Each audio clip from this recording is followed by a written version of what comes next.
পবিত্র মাহে রমজান উপলক্ষে বিএনপির ভারপ্রাপ্ত চেয়ারম্যান তারেক রহমানের নির্দেশনায় চট্টগ্রাম মহানগরীর ১১ নং দক্ষিণ কাট্টলী ওয়ার্ড যুবদলের উদ্যোগে সুবিধাবঞ্চিত মানুষের মাঝে সেহরি ও ইফতার সামগ্রী বিতরণ করা হয়েছে।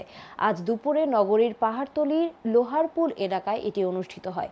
এতে ১১ নং ওয়ার্ড যুবদলের সাবেক আহ্বায়ক মোহাম্মদ মুজাহিদ সওদাগরের সভাপতিত্বে নগর যুবদল নেতা মোহাম্মদ হোসেন জামানের সঞ্চালনায় প্রধান অতিথি হিসেবে বক্তব্য রাখেন চট্টগ্রাম মহানগর যুবদলের সাবেক সভাপতি মোশাররফ হোসেন দীপ্তি।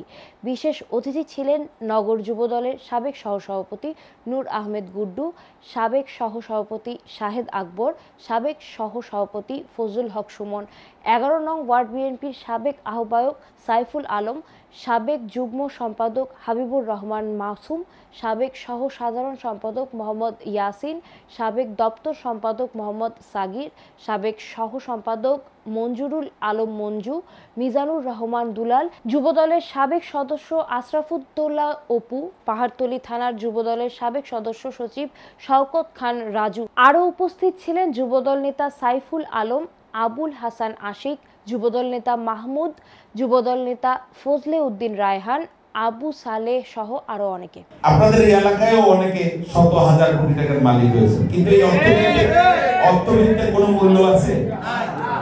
অর্থে অসৎ পন্থায় হারামে কোনো আরাম আছে?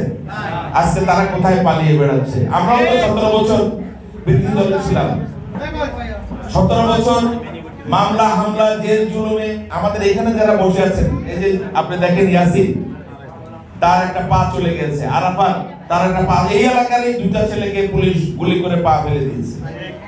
এরকম কত নির্যাতন আমরা হয়েছি, কিন্তু আমরা একদিনের জন্য এলাকা থেকে পালাই যাইনি। মামলা হয়েছে, জামিন নিয়েছি অথবা জেলখানায় গেছি, আবার রাজনৈতিক ভাবে সক্রিয়, আমরা পালাই যাই নাই, কারণ আমরা মাফিয়াদের উত্তরসূরি ছিলাম না, আমরা মানুষের উপর জুলুম করি নাই। কিন্তু আজকে আমাদের নেতা কর্মীদের উপর সতর্ক থাকতে হবে, আমরাও যেন জুলুমবাজে পরিণত না হই।